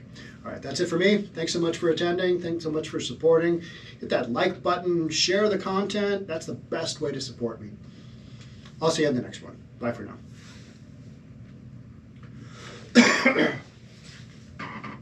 All right, Tristan, I'm going to keep rolling here, and we are going to do our promo. Okay, so site.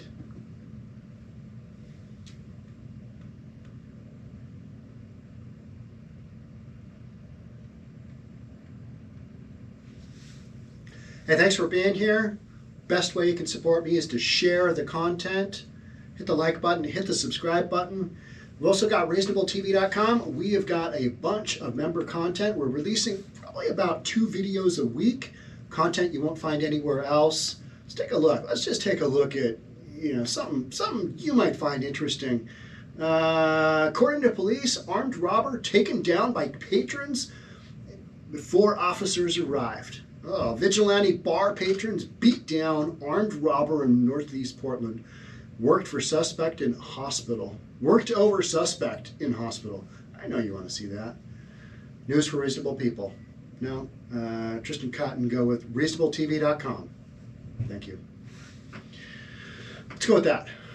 Or cut and chop that up, Tristan. Thank you. Okay. Okay, so now I am going to go to back to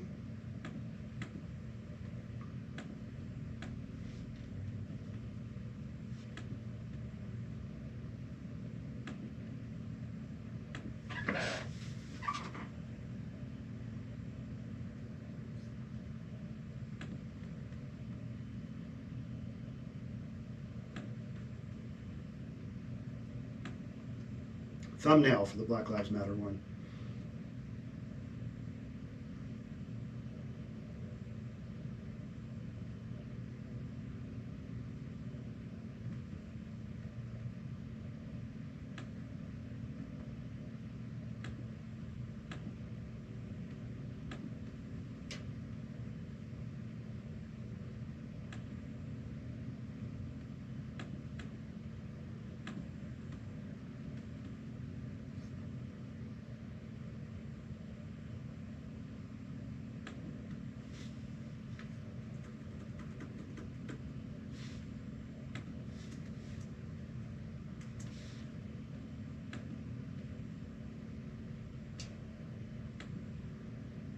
Uh-oh. Yep, no, got it.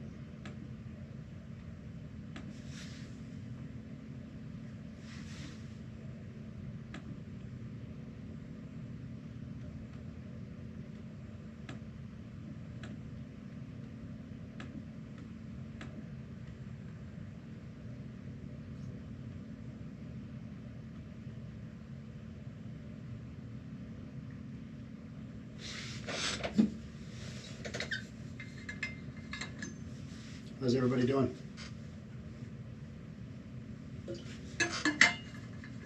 Okay. Get her done.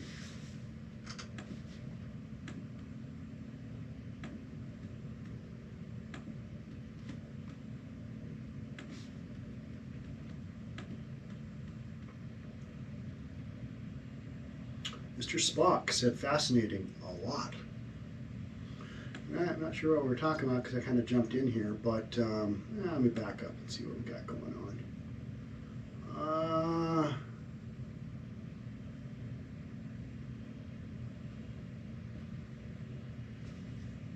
I got some existential talk here.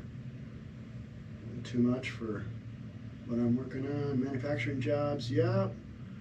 Muckleshoot and Tulalip. Makeup and wardrobe people. Yeah, makeup and wardrobe. Let's see, makeup, I don't have any. I just roll out this way. I do shave. I do take a shower. Yeah, we got that done. And wardrobe. Wardrobe is whatever clothes I put on. And I just roll on in here. And I really only have to worry about the shirt because as you can see, I can't see my pants or anything else. So I just kind of come on in here and adrenaline is from fight and fright, life and danger. Okay, yeah. Drugs related, probably. Muckleshoot Tulalip. Okay. And a bunch of other stuff. Fascinating. Okay. We are going to move on to Walgreens employee films her routine at work as 2 store thefts in one day sparks debate.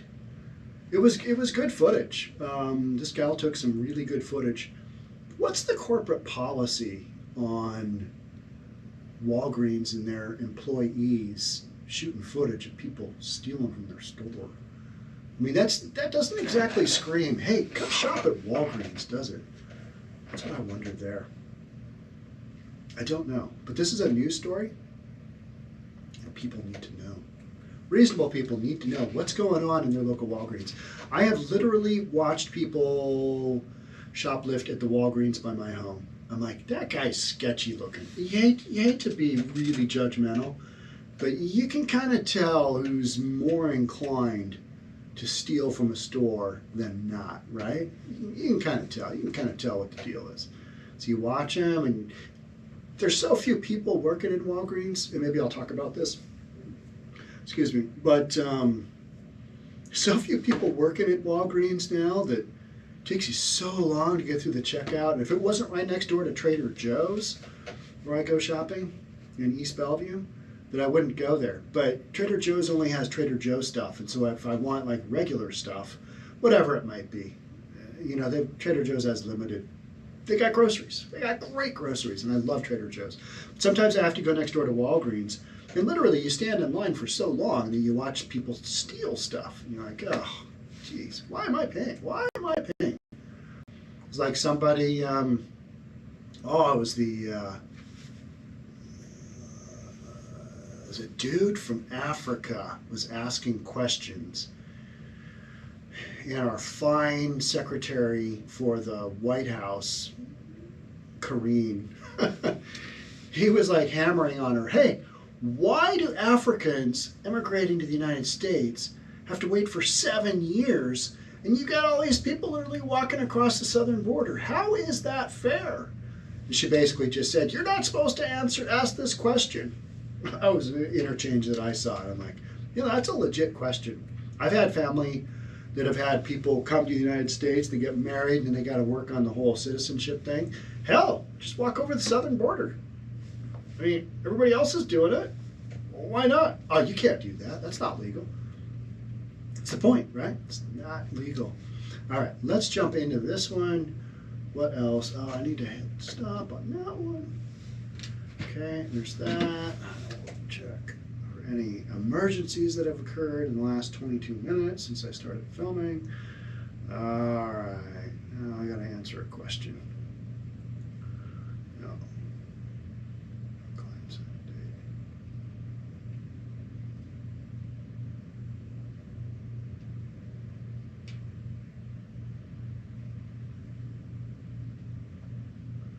Cross out and initial.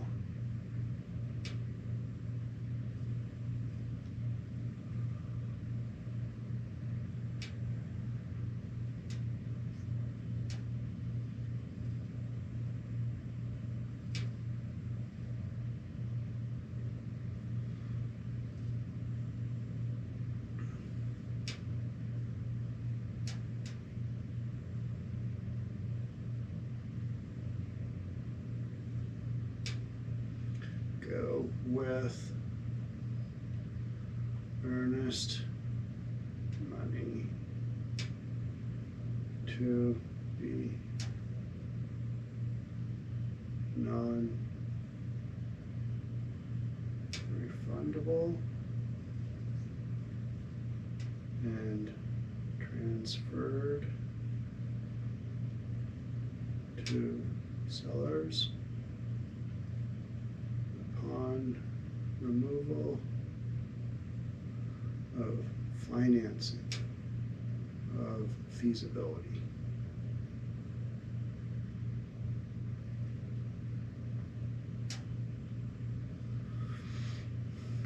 Go with earnest money, go with colon. Earnest money to be non-refundable, refundable. Transfer to sellers upon removal of feasibility study. Send. That's how that's done. Also, I give them 3 days to accept. No. Give them until tonight to accept, or tomorrow at latest. It's wild what we can get done now in a text versus we used to have to pick up the phone.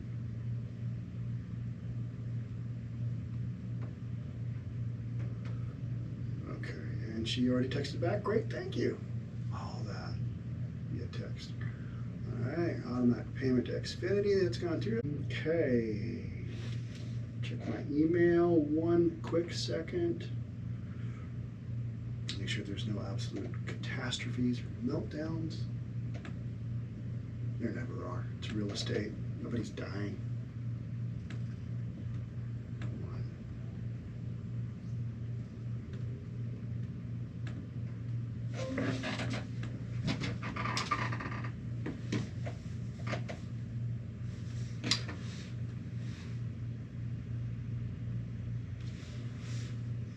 Send a text to my producer.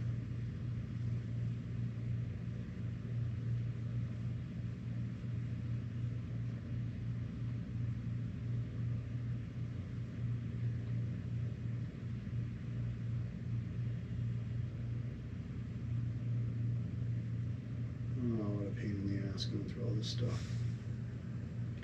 Can you lock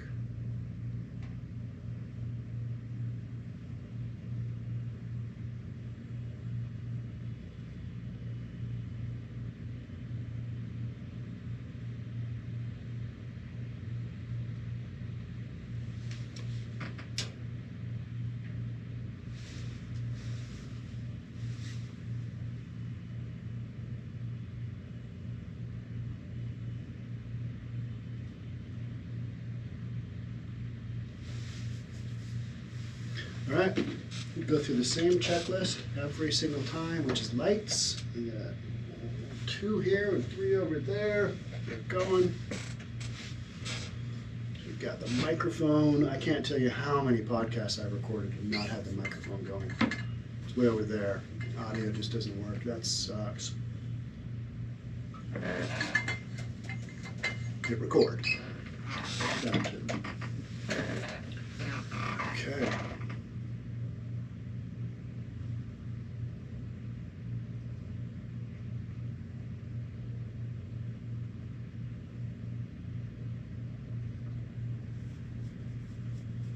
We've been at an hour recording.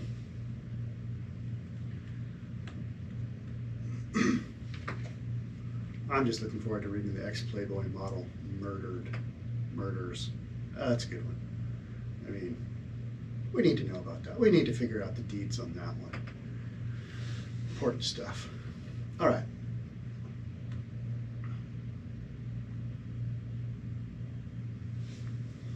And we are rolling.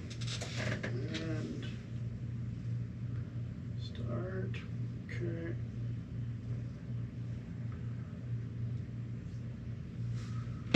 Seven seconds in. Walgreens employee, Tristan, podcast number 3 on December the 13th, January 13th, 2023. This has got footage of somebody.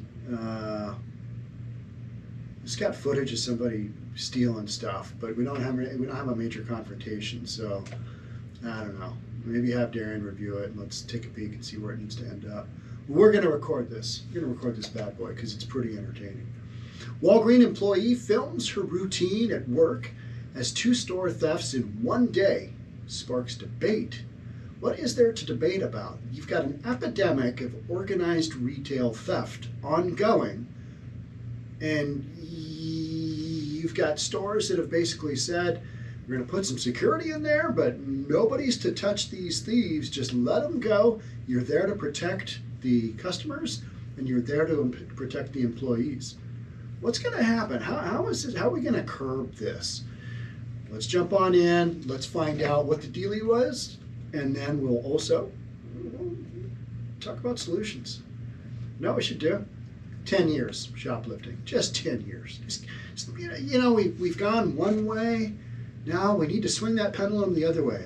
10 years for taking a Snickers? Yes, you did. Off to prison you go, young man. I don't care if you're 13. You need to set an example here. Of course, I'm jesting. These people doing the organized retail thefting, that's literally, these guys are grabbing shopping carts. Remember back in the day, you used to have people like wearing really baggy clothes to the store? My mom always told me, don't put your hands in your pockets. They will think that you have something in there and that you're stealing something. So I still think about that. I still think about that from the standpoint of, okay, don't have your hands in your pockets. Now I'm 54 and there's no chance they're thinking that I'm shoplifting. Just not. In a viral video, a Walgreens employee happens to record 2 separate incidents of theft at their store on the same day. That's not uncommon. That is not uncommon. Talked sometime earlier this week about a mini mart chain, and the owner of the mini mart chain, it had to do with Safeway down in Portland. And the mini mart guy, he was like, you know what's really frustrating for our employees is to have a guy come in, grab a little cart, grab a bag, whatever it is, load it up with goods, walk out the door and say, see you tomorrow, and they're back tomorrow. I don't know if you caught that one, but it was like that. how frustrating is that? People are just openly coming into your store and stealing stuff. And they know they're going to get away with it, because even if they get arrested, this isn't a felony that they're going to do any time for. Everything has been cut down to such a misdemeanor, or not even a misdemeanor. You only stole $900 worth of stuff. It's okay. You just go on your merry way. I'm going to give you a little ticket. That's exactly what is happening. And so you've got all these industrious criminals who, you know what, the interesting thing that I caught on to yesterday, and somebody said, they were talking about Portland, and they were talking about the people who drive around in the little Hondas. And they're talking about economical cars that don't draw a lot of attention, and they are the ones that are out there stealing all of this stuff. And we saw one in a video not long ago where they had, I think, $1,000 worth of meat in their cart that they were literally just throwing in the back of this little Honda, for lack of a better word. I mean, just some craziness that's going on, and the retail industry is suffering. And then they're just going to pass that, loss in revenue from all the stolen goods right on to you, and you're going to pay for it. So we all do. We all do. Or the other thing that is literally happening as we speak in these cities where this is going on, store shuts down. Hey, we're not making any money. Rent's pretty high. It's not going lower. Shutting the store down. Seeing that happen all the time. I was watching, what was it? It was a handful of videos on like J. Crew and Victoria's Secret. Victoria's Secret really shot themselves in the foot as far as going on that whole woke inclusive thing. And they used to have the Victoria's Secret angels, who were just basically supermodels in underwear running around with wings on a stage, and they'd record it. That was the whole Victoria's Secret event, where they'd release their new line of whatever goods it was. And then they went to, models that weren't models. Yeah. More everyday folks, which, I get. Not everybody, nobody looks like a supermodel, right? Especially as you get older. You just don't look that way. But, in the case of when you're selling stuff like Victoria's Secret does, I think you want something a little bit more than, somebody who is probably more apt for a Jenny Craig commercial, or, a weight loss product, or something along those lines. You get what I'm saying? Yeah, Victoria's Secret went down some dark roads, and I know a lot of clothing, entities did, because they were told, if we still have skinny models, people are going to boycott our store. And now they're just boycotting your stuff because they can't really work out, well, what would this look like? I mean, they want it to look great, and they want that to reflect on them, and they know they've got a whatever kind of body, and okay, I don't want to look like her. I already do. And so, sales of Victoria's Secret stuff and some of it had to do with quality, until the quality has just dropped off. They used to have stuff that lasted forever. Now they don't. So it's like, all right, between the two, and so many entities have gone to that body positivity. All right, yeah, something to be said for that. But does that transfer to, you don't want to make all these young teenage girls, feel terrible about themselves because they look normal. But then again, you've also got to give an aesthetic that encourages people to buy the product, right? Fine line there. I think most places have overshot it, kind of like Disney has done with all their content. Let's put a gay character in every damn movie. And then they wonder, why is this, why are our movies not doing well, abroad, where, that kind of thing is just outlawed. Wild, right? So this gal, she caught it all on her phone as she filmed her day at work. I didn't know you could, can you film your day at work? I mean, I do, obviously. To the point where it's kind of ridiculous, but we're just trying it out and seeing what it looks like, and seeing how many people pay attention. The employee, Emily, at Diary of a Wimpy Barbie. Diary of a Wimpy Barbie. All right, so she's not a big buff Barbie, but Barbie was never really all that strong, right? That's why Barbie had Ken and Barbie. Ken was handsome. I mean, he was just jacked up, probably on a couple of cycles of roids, little test, right? And that's why he got the Barbie, because he was all jacked up and handsome, and he probably had money, and he drove a cool car. So we've got Diary of a Wimpy Barbie. All right. Begins her workday video. Hey guys, welcome to a day in the life of a Walgreens employee. All right, so let's go. Tristan, give me a second here.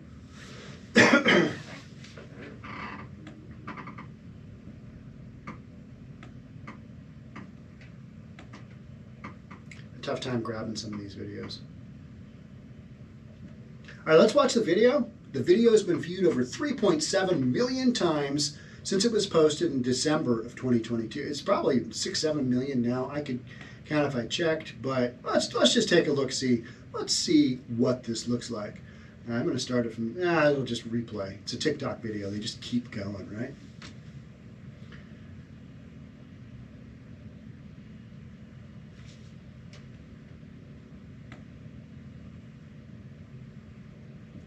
So for those of you guys that want to see this, it's Walgreens employee goes viral for exposing theft at work in workaday video. She's got a mask on. She's just walking her way through. She starts the video. You can watch it. And she basically just watches and takes hyperlapse footage of two people bringing in carts, piling all kinds of stuff in said carts, and booking it out the front door. It shows, two solid examples of that. And this, we all know this is going on every single day.